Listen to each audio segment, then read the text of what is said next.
Alexa told me to stay inside. Just like- the Department of Health told me to take a virtual day. I mean, not everyone, of course, is so fortunate to do stuff like that. Hello, welcome to Scrubs Unzipped. I'm your host, Annmarie, and today I have a very special guest. Her name is Linda Nozart, and she is a respiratory therapist. She's also worked as an administrative director for the asthma program in New York City, and she oversaw the New York City Department of Health Asthma Center, and she has like a long list of accolades. So I'm going to let her introduce herself. Gosh. Well, thank you so much, Anne-Marie, for having me. And I'm just so grateful to be here with you. Always excited to do this type of stuff. So, hi, everyone. I'm Linda Nozart. I'm known on the social media platforms as the Asthma Lady. So, I do things around asthma awareness, asthma education. My main mission is to fight asthma disparities. So, and all things around that is what I do. That's pretty much it. That's more than enough. That's what I would say. You're doing over and above. Like you're helping your community, Oh, and thank you're you. you're also an avid respiratory advocate for respiratory Right, therapists. right. And tell me, like, where did you start? How did your career start in respiratory? Okay, great. I definitely started like how many of us start, like meaning I had no idea what the profession was when I first started. I started as a pharmacy student. So, yeah, I started working at my in my neighborhood's mom and pop pharmacy store for like 8 years. I was there, so I pretty much was like a pharmacy tech. And so I was like, okay, I'm going to school to pharmacy. It makes sense to me. I got accepted and I hated it because I suck at math. It's like I'm bad Oh, at math. And also, I didn't like chemistry. So it was a struggle. I wasn't doing good. So I just had to pivot, and then I took sociology for a little bit. Then I was like, I don't know what this is. What am I going to do with this? And then I saw a poster on the board in the health science building, and it says, "Do you have asthma?" And I was like, I do have asthma. I was like, do you like to help people? I was like, I do like to help people. And then it was like, okay, do you know what respiratory therapist is? And I was like, I don't. And then that poster was like assigned to me, and I was like, I want to sign up.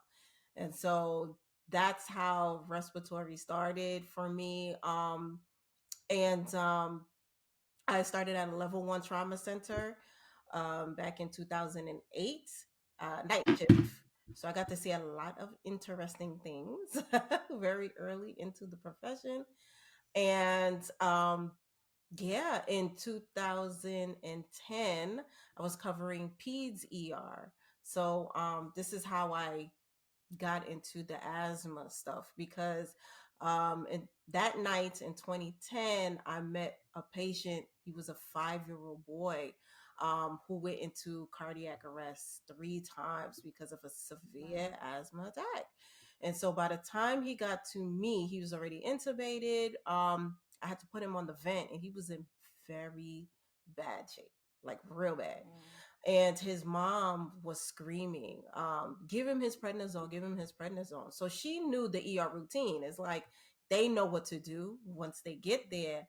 The grandmother was very quiet. She was also there. And when she watched me put the vent on her grandson, I felt her heart break in half. So Mm. so the story was, she was in the kitchen cooking and he was in the living room playing, Oh, and she didn't know he was having a full-blown asthma attack. So by the time she realized what was going on, he was completely blue and the pump wasn't working, of oh, course, by that time. And so I had a very bad feeling that he was not going to make it. And he mm, didn't. He passed away on the mm, shift. And it was the first shift. I cried after work. And my husband, he said, "Well, mm, Linda, why, what about this situation is different from the other ones? Because you've seen children die before." And I said, "Yeah." I said, "But strangely, I'm not crying for the boy. I'm crying for the grandmother, because she has to mm, live with the fact that mm, he died in her care." And that broke my heart. And I said, "You know what? I never want that to happen to another family ever again." So that night in 2010 changed my whole entire career. And I went back to school to get my master's in public health. I started volunteering as an asthma educator. I got certified as an asthma educator specialist. Um, so yeah, so it in and I took the role as the director of North Brooklyn uh, um, asthma program in 2014. wow. Like, what year are we in now? Ah, 10 years ago. yeah. So I took that role and just have been involved in a lot of asthma initiatives, especially in New York City, because we have a lot of hot spots, a lot of hot Oh spots. yeah. Yeah. So, and North Brooklyn is one of the hot spots. Yeah, for high asthma prevalence uh in the minority communities. So yeah. Hmm. So is it because they don't have access to care, or is it like cost, or uh, it's so many things rolled up. It's the basically the social determinants of health is a big part of it. Just that being things that affect our quality of life. So things like the foods that you eat, where you live, how you make your money, having access to green space, transportation, all those things. So if you think about it, if the neighborhood is not thriving in those capacity, then most of the time we can predict your asthma outcome just based on mm, the zip code, pretty much, or the building that you wow. live in. And yeah, it's crazy. And so um before, usually I see the numbers, the statistics, like, you could see it. But to see it in real time, like what's coming in your emergency room, who are in the inpatient units, and I we've done home environmental assessments. So what that means is we in the patient home. You know what I'm saying? So we follow you from the ER, or from the inpatient unit, and we go to your home to help you investigate what the problem is. And so it's sad to say that once I see the zip code, I have an idea already what's going on. You know what I'm saying? So, and the same thing with the address, the building, public housing. um it's a lot. It's a That's lot. a lot. Yeah. Wow. Mhm. And you're doing your best to spread awareness. And as I said earlier, like, I give it up to you for going above and beyond for Thank you. um, for children and caregivers, so that they can know. Because I have family members that have asthma. So can you give like um what are what are triggers and some examples of triggers that might trigger asthma? Right. Okay. So triggers are anything that make your asthma worse, flare up, activate, anything like that. Because um your triggers, everyone's triggers are different. And so, and we're surrounded by them. All right. So it's not a one size fits all. So anything that can make you have an asthma episode is considered a trigger. So that can be something in the environment. It can be an emotion. For me, is laughing.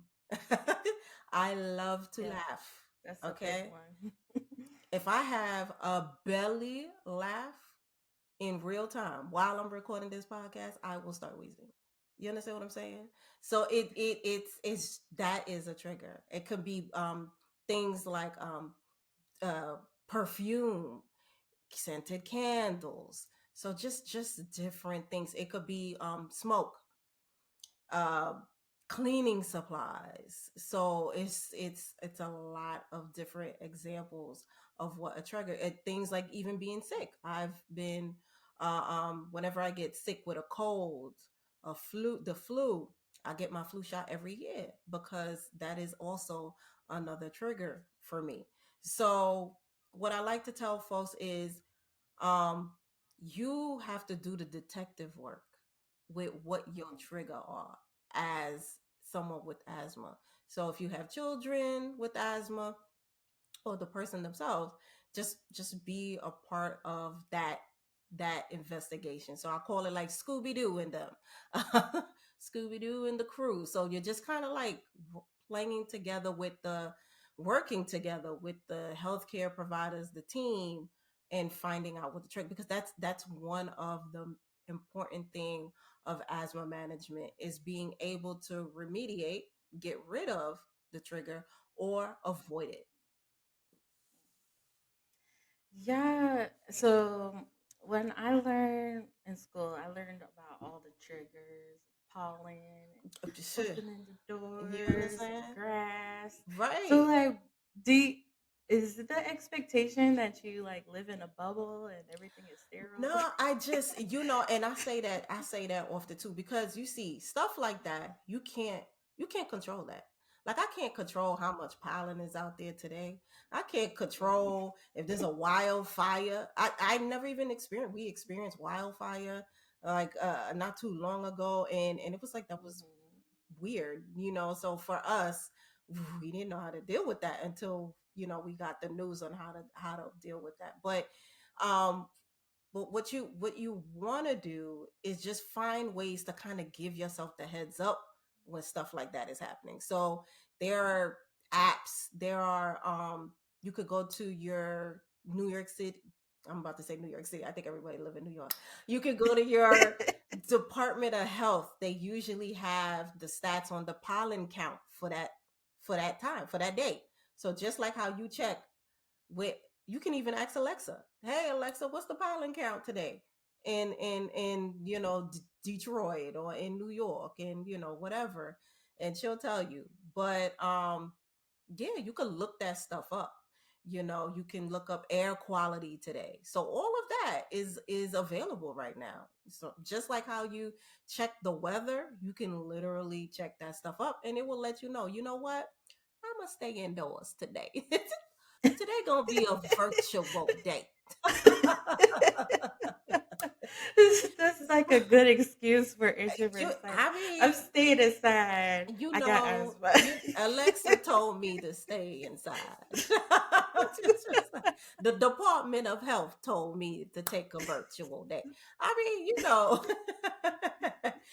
not everyone, of course, is so fortunate to do stuff like that. But just finding ways to just make to navigate through those things, like going out on certain days, like if it gets really hot at like 3 o'clock in the afternoon. If that's your trigger, just avoid going outside at that specific time. Just picking different times of when to jog in the park if the pollen is high during the morning or something. Maybe don't go for the jog at that time. So just doing some alternative things here and there. So that's it. It's like when you check the weather, you say, "Oh, it might rain today. I'm gonna bring my umbrella." Like Right. you have like a little layer of Exactly. protection. Exactly. So yeah, having the heads Yeah. up, and then once you have the heads up, it's like, okay, well, how do I move? How do I maneuver for that day? So it's a day by day, um, case by case situation with asthma and triggers. Okay. And I know that you are also a public speaker. So can you tell me how you use your platform and how you started in public speaking about asthma Oh education? my gosh. Public speaking. I hated public speaking.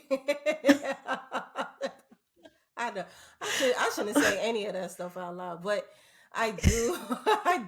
I did hate public speaking. So when anybody asked me to do it, I was like, no. um, but in 2018, I was like, you know what, Linda, you have to step outside your comfort zone. And it was an area where I wanted to grow. And I think I just needed something that I was passionate enough about to to get me to say yes. So, and it really was like the story that I just told you about the little boy. I really, in my mind, I've always envisioned a world where everyone has access to quality asthma education and asthma management resources. Just everyone. It doesn't matter, what how much money you make, where you live, anything. You just had access to the stuff, and then you can make the decision about what works for you or not. And so to me, to be that, I wanted to be that person to inspire people and to spread that asthma's with you forever, but it can be controlled. Once it's controlled, you can do your heart's desire.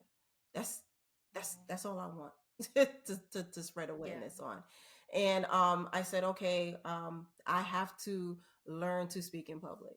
And the way I started was I did it afraid.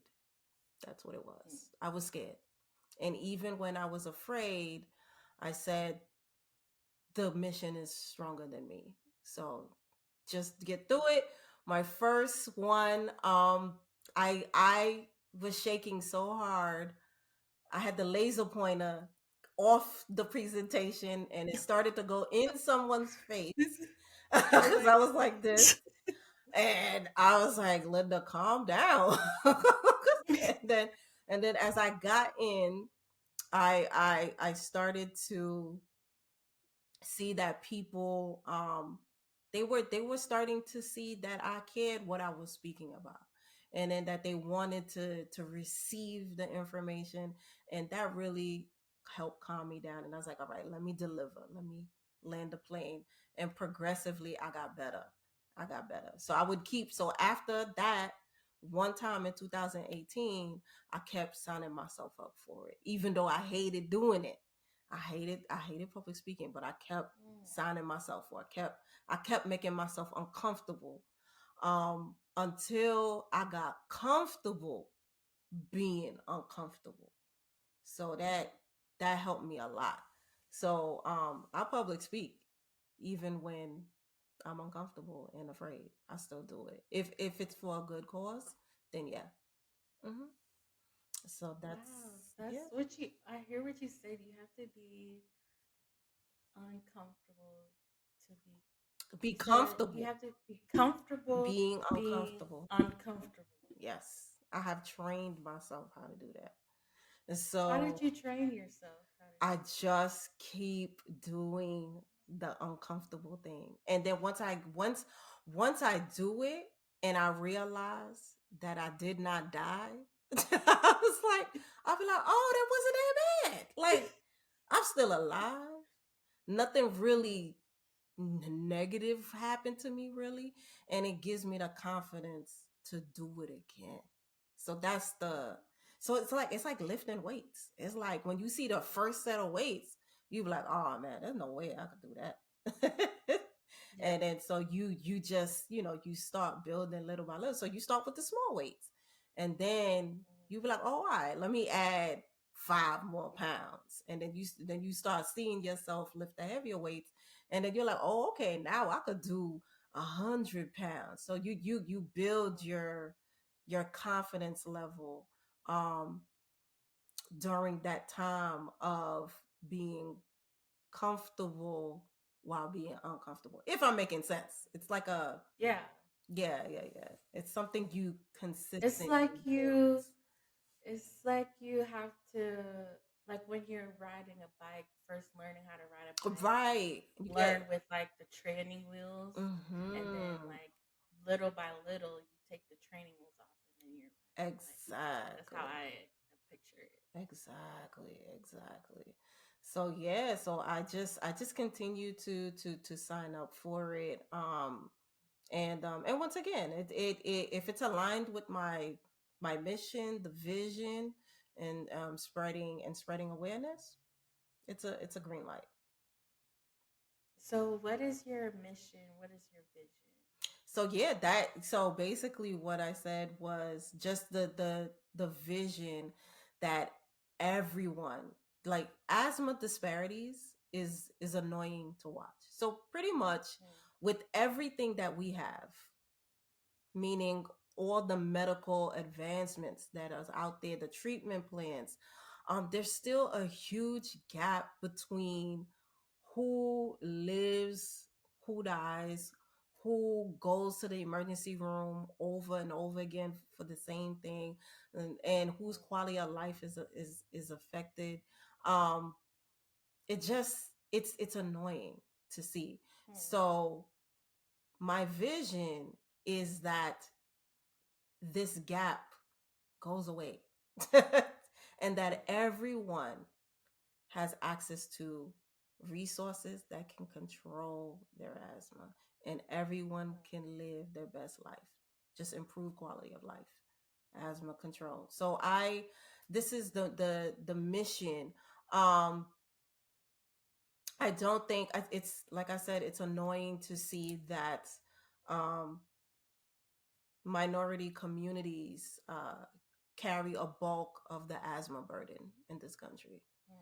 And so, my mission is to change the narrative around asthma disparities, and in Black health in general. I would just like to push us in a direction where it's positive and people are just making the best decisions for them. Yeah. So that's the mission. That is a great mission. And I was just thinking, I interned at a pediatric doctor's office. Hmm. And what I was noticing is when I would call the parents or caregivers to come back for their child or their checkup, like Hmm. they wouldn't come back, and that's a lot. That's a big part in asthma, like controlling Hmm. asthma, like coming back for the 3 months Yes. visit. So can you explain, or can you like give like your opinion on what are some of the hindrances caregivers have when they're trying to Yes. keep their asthma in control for So kids? once again, it's so many. It's so we and I'm like you. I'm a clinician, so I'm a respiratory therapist. We in the hospital world, so I hear it a lot. I'm in ER, inpatient unit, in the asthma clinic.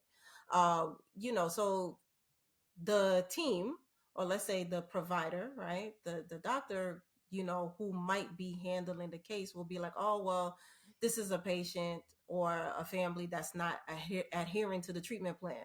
They don't go to they don't have their a primary care provider. They don't go to the follow-up visit. So just like you said, won't show up. And someone like a me, right? So I was a asthma case manager. So let's say if I get that case, we would follow up to find like a root cause analysis. Like, okay, let's do the once again that detective work. Let's find out why.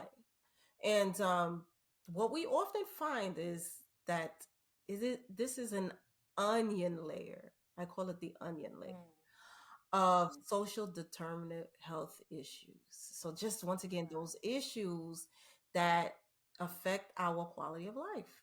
And and I often say sometimes we peel back those onion layers, and you just want to cry because you feel like when you hear what's going on with folks, it's like, dang, I can only imagine, what it is to be like that. And the role of just trying to help peel back the onion layer as much as possible and removing as many barriers as possible to get that person to the follow-up visit, to get them to that prescription that they need, uh, um, and linking them to any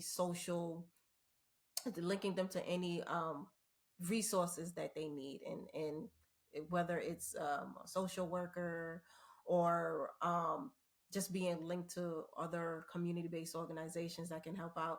So being able to remove barriers, and an example can be like, okay, say the person can't get to their visit. um we've seen situations where it's a single mom with two jobs, and it could be something just as simple as not being able to fit in that appointment because of the two jobs and having three kids. So it's you understand what I'm saying? So it might be a childcare issue. It might be not having paid time off, no PTO or anything like that. And so we would try to find like an organization that can help out with like childcare, or maybe it could be something where we've seen cases where we're dealing with uh, domestic violence case. Uh, the follow-up visit is not the priority, unfortunately, when you don't feel safe at home, right? So yeah, you just never know what someone is dealing with behind closed doors. And so if you build a rapport with them and they trust you enough and to say, hey, listen, I need help, then we can start to help. Yeah. Yeah, I think the important thing is what you said is asking for help. Like that's like the number one step because people will suffer in silence. Correct. And then you have a case where a child comes to the emergency room and their asthma's not been controlled, but it's been like a month occurrence. Sometimes it doesn't happen all in like one snap. Sometimes it's like a gradual, and then there's that one trigger that can just tear everything down. So I think that's most important is saying like this doesn't seem important, but like the seasons are changing, so Hmm. you want to make sure you get your appointment in when it's not an emergency instead of Right, waiting right. until the last minute when it becomes an emergency. Of course, yes, yes, yes, totally. And we know there's you, Annmarie, life be lifing. Be Like, life in. yeah, like we get it. Life We be life totally in. get it. Yeah. But these things are it's one of those things where it's not important until it is, until something happens, unfortunately.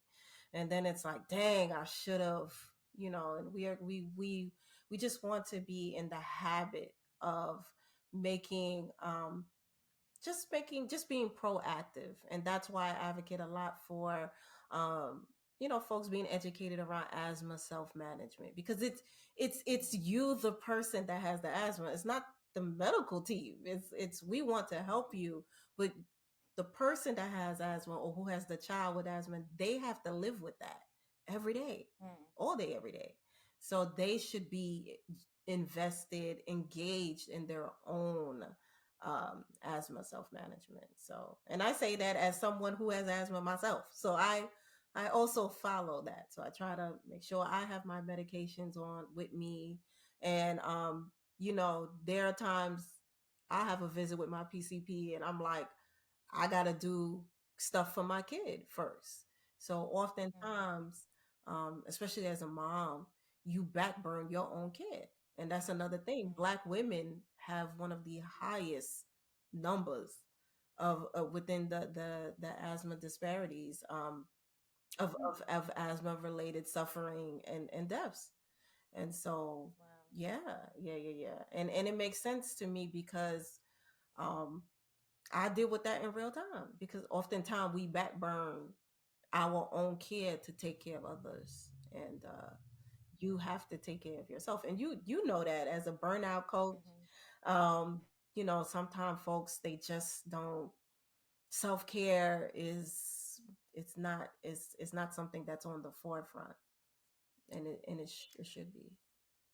I think where I like was misled when I was in school is you're there for the patient, so you're kind of like um, deleting yourself. It's like you forget what. Sacrificial lamb.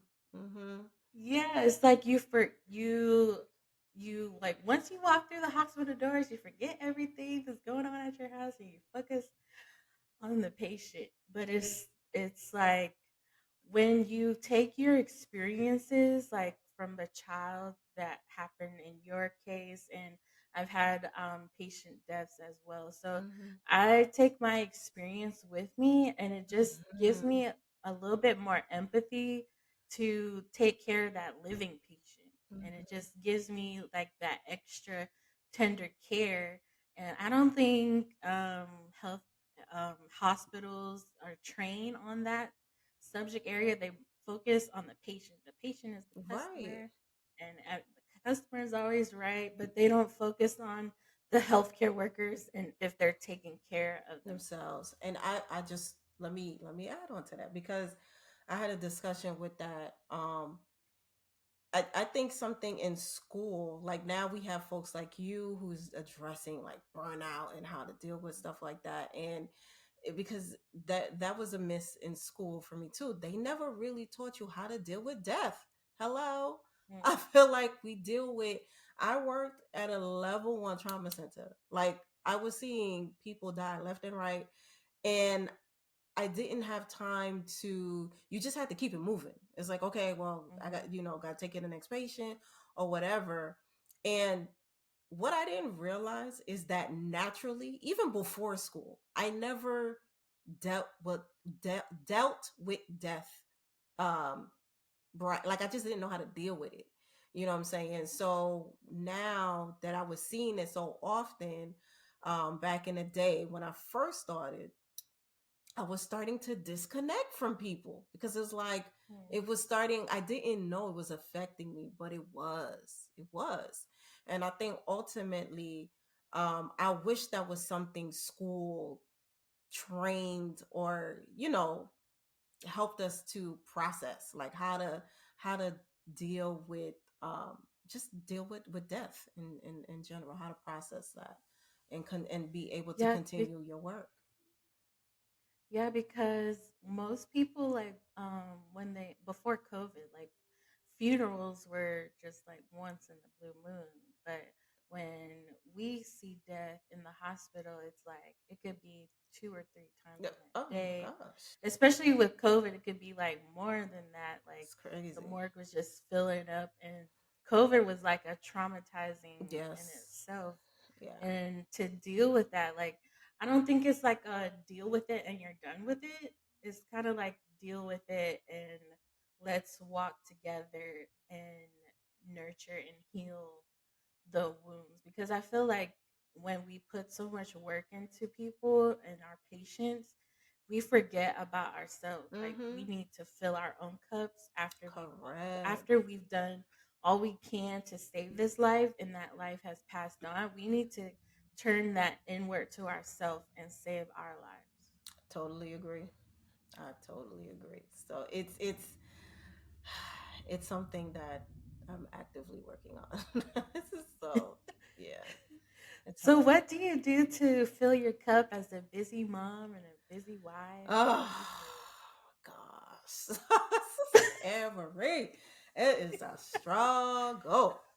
Um But I definitely, for 2024, I definitely told myself the self-care was a priority. I because I found myself often just getting exhausted, like fumes exhausted. And I've been sick in my lifetime twice where I had to like take a time out for months. Like, okay, I couldn't do any, I couldn't, I had to have surgery. I made myself real sick because I ignored what was going on with my body. And once again, I just backburned my self care. So I every year try to remind myself to Linda, you have to take care of yourself. You have to unplug at times, and you do have to give yourself segments of just uh, to decompress. Yeah, decompress and just have some. I call it timeout segments. Like I okay, Linda, you need a timeout. And so I'm fortunate enough to have a good support system that I have created around me of friends and family, and they do understand. Like, okay, you know what, Linda is. I am a giver. I am a giver, and I live to serve. So I'm a go hard. It's how I show love and affection is I show love through acts of service. So I'm constantly on my feet. I'm gonna be there for you. I'm blah blah blah. But now I have I have the strength to say I need I need a timeout. Like Yeah. I just need a few minutes to myself, unplug, and then get that energy back up, and then I could get back on that. So yeah. So yeah. So Yeah, I kind of thought of an idea. I don't know. I'll throw it out there. What if there was like an accountability community of other healthcare workers so that we could like actually have people who know what we're going through actually guide us through self care. Like, do you think that would be a good idea? yeah, it sounds great. I think it's needed. I mean, all those. It sounds great. Yeah, because like you said, it's easy to be like, ah, I'll be fine, and Mhm, just keep going and going. And someone like me, I work finger to the bone. Like I said, like I've made myself mhm, sick. And mhm. so yeah, so I think it's a great idea. Come up with a community Okay. like that. Okay.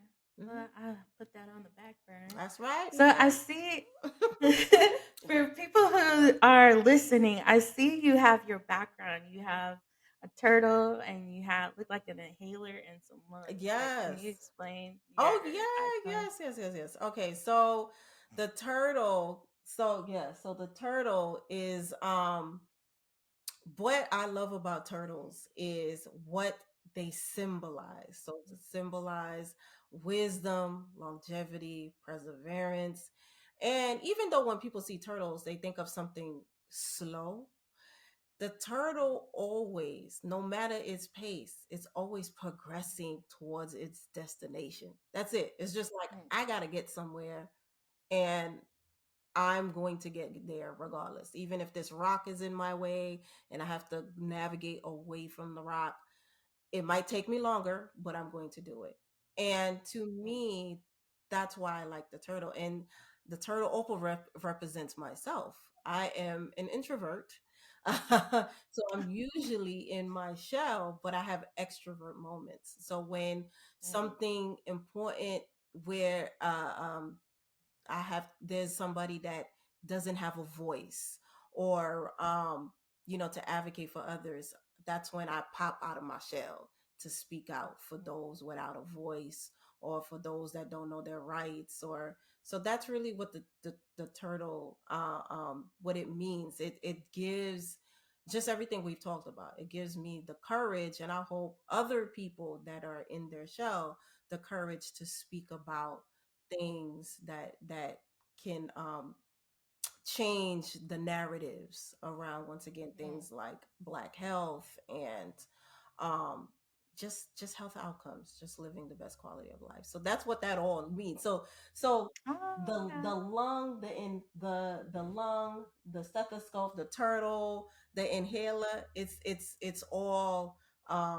everything around the asthma lady, um and my business, Nose Health EDLC. So So you have an education business for asthma, is that correct? yeah, so I have it's a healthcare consultancy business. So where Oh, help out other organizations. It could be nonprofits, other institutions. It could be another hospital, as far as starting their own program, health education program, asthma education program, or it could be another chronic disease like COPD or anything like that. Because to start any of those type of programs, um it's best to there's like a certain process to make it happen hmm. smoother, to get the ball rolling. Okay. So yeah, so that's what I help folks do, and especially around asthma, because that's my thing, that's my bread and butter. So Oh, okay. yeah, so So do you work? I'm sorry, go ahead.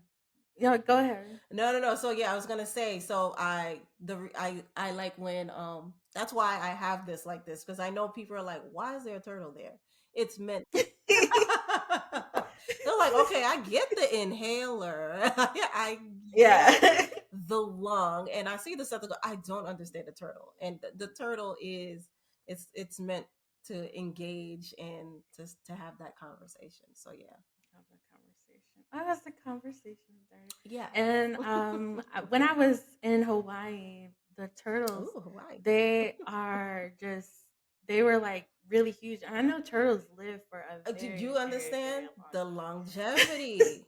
They Yes. live for a very Yes. long time. And you think that they're just so like docile, and Mm-hmm.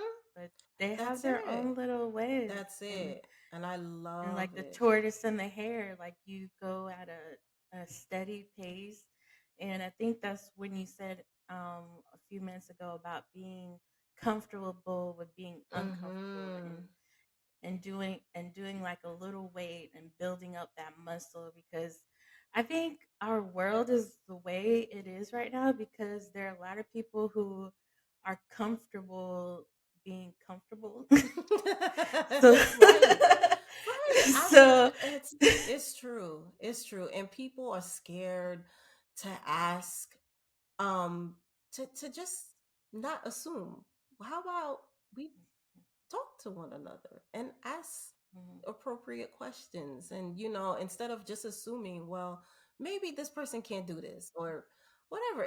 We are in a weird time because, yeah, like you said, mhm, everybody's just comfortable being in their own bubble, and it's like, if you just listen and really listen on what's going on, you'll yeah, you'll get it. You'll be able to get it. And so yeah, empathy and meeting people where they are in life is what I'm about. I'm not really about talking at people and telling them what to do. It's like, I want you to have the information, have access to it, and then you make the best mhm. decision for yourself, Yeah, what's going to work for you at that given time. So yeah, and yeah. so it doesn't matter if you're a turtle, you know what I'm saying, if it's slow, if it's, as long as it's at your pace. Oh, Yeah, because shoot, I'm slow too. It took me time to get where I'm at, you know what I'm saying, to be this person. mhm. And just like the turtle, I'm still getting to my destination as far as health and just where I want to be in life. So yeah. Mhm. And I see that you also have a new book guide coming out, Fixing Yes. Breathtaking Homes. Can you talk about that? Yes. Okay. So fixing breathtaking homes. Okay. So I have a guide to removing asthma triggers. There you go. A guide for removing asthma Okay. triggers from the home environment. So basically, easy read. It's 74 pages, and it is a guide, once again, about removing those triggers from the home. So and it's doing it in a way where I'm not just telling you to go buy stuff. Like, okay, go buy this expensive vacuum or this air purifier. I'm actually telling you like, hey, you can DIY it. You can make your own air purifier. And the resources Oh, are over here. And you don't have to buy some fancy dust buster, to clean your blinds. You can do it hmm. with a pair of used socks and some olive oil Oh, or baby okay. oil. So I'm just giving like practical tips on what someone can do that has asthma or that has children with asthma or take care of someone with asthma. Because like we were talking about, you cannot change the weather, pollen, any of these things. But what you can do is you can start to remove those triggers from the home because the home, Hmm, most of us do have some control, some type of control of what's going on in hmm, our home. So that is the best place to start is the home environment. So that's pretty much what the book is about. So once again, I am a content creator around asthma. So I don't care what the vehicle is. It could be a podcast, it could be a book, it could be a post, a newsletter, whatever. As long as people are getting the information, it's all good. That's it. So yes. So I'm excited about just providing the information in a way that is digestible to all. yeah. Yeah, Yeah, because there's so much information out there, but everyone learns differently. So we need correct. different mediums so that Yeah, they can actually retain the information and correct. take action. Oh, that not even retain. How about just look at it and be like, huh? Like, well, that looks interesting because how many distractions, how many things are out here trying to get your attention, especially in the day of social media. You understand edutainment.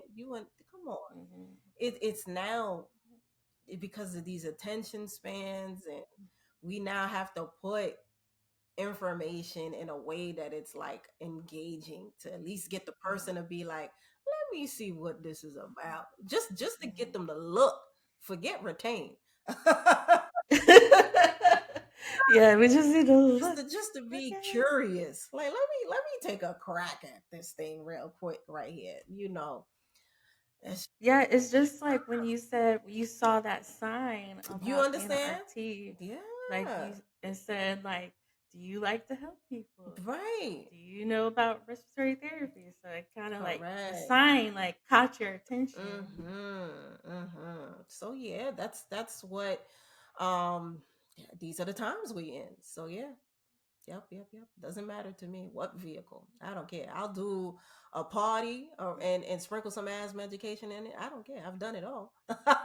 done I've done Zumba parties. I've done Oh a wow. vision board events, and sprinkle some asthma education. I've done sex education and sprinkled in asthma education right after. It's insane. It doesn't matter. Wow. Yep. And you also have a podcast, RT's Share Yes, Tea. yes. So RT Share Tea podcast, similar.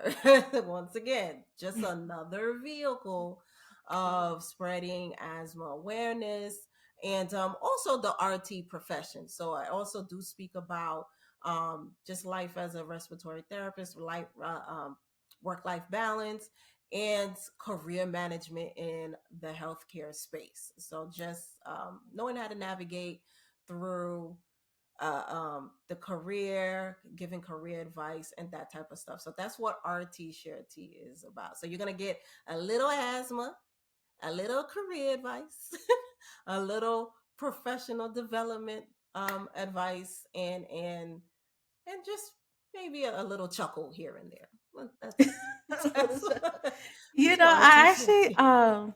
I took an improv class Oh, okay. and I did stand up for the first time Oh, in January. so how did you So like it? Was it I did. was you I scared? liked Like how did that? I was definitely scared. Yo, I was definitely I'd be scared. uncomfortable. That is a good one. Ooh, improv on stage. Ooh, let me tell you, that would test my deodorant. My deodorant would be. Ooh. That would be a true testimony that the deodorant works or not because that's a well, congratulations. I'm happy Thank you. for you because yeah, I don't know if I could do that one. So, to close out, do you have any advice for healthcare workers who are, um, they have a side passion and they're just getting started, like, and they're uncomfortable? Like, how do they overcome that fear, or any other Mm. thing you have to add? Um, Basically, what we were talking about is just going for it, doing it. Um, what I say is if if you're gonna talk the talk, walk the walk. This is what it is. It's like that. Don't just talk about it. Put it in action in real time, and just and little by little. It doesn't have to be jumping full in. Just little by little. Turtle, right? Turtle, right? Turtle, turtle.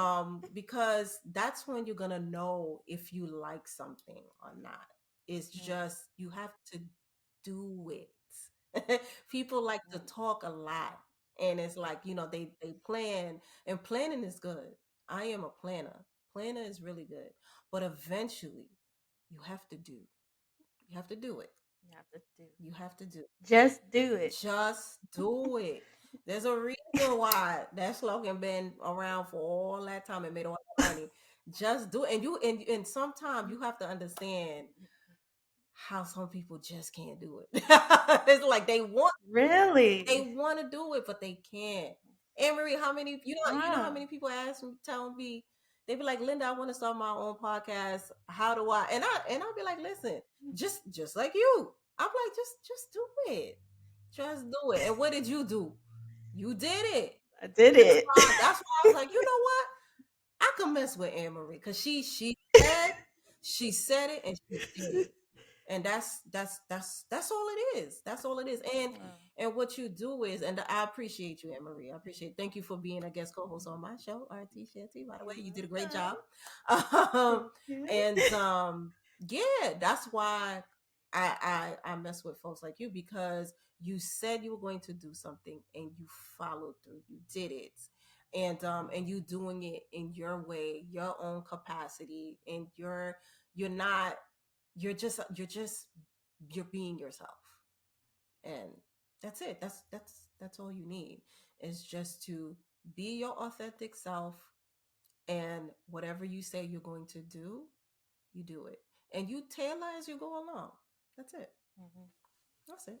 Yeah, and I think what I don't know, maybe for you, but for me, when I say I'm gonna do something, I tell people I'm gonna do it, so they could be like, "You told me you were gonna do this. Are Right. you doing That it?" accountability, right? Ability, yeah. Yeah, yeah, yeah, yeah. I am the person when I say I'm gonna do something, I'm shaking and press the send button. All right, send. Okay, we did it. We did it. Said, We we did it. did it. We I did did it. it. I published the book. I started the podcast. Whatever it is, whatever it is, press send. All right, it is what it is. So what's next? What's next? Oh What my do you gosh. have next? So Asthma Awareness Month is coming. So very busy month, the month of May. And so I'm going to be with the asthma and allergy, I'm sorry, I'm going to be with the Allergy and Asthma Network in Washington, DC, and on May 8th. So we're going to be advocating. So that is their advocacy day on Capitol Hill. So we're going to be doing that. And I have a whole bunch. I can't even remember everything off the top of my head. Going on in May for Asthma Awareness Month. So just look out for that stuff. And yeah, just doing. I'm trying to think of anything else. Like I said, I got the book, so just going to be giving away some of the book to people of need. So just stuff like that. So when I create, I'm not really looking for money per se. I'm looking more to just Okay. get it in the hands of the people that need Yes. it. So that's really, so I'm really excited about continuing to create content and just to keep doing this type of work. More the 100th episode of RT Shed Tea is coming out soon. Oh, wow. Woo! Congratulations. Yes, thank you. Boo. Annmarie, trust me. I did not think I could make it to 100 episodes, but I'm excited about that. Wow. So yeah, so just God willing, just a lot of stuff coming. So I'm excited. I'm excited. Awesome. Well, So I'm thank so you. excited. Thank you so much, Linda, the asthma lady, for Thank you. coming on Scrubs Unzipped. Thank And you. I'm going to end it, but I want you to stay on so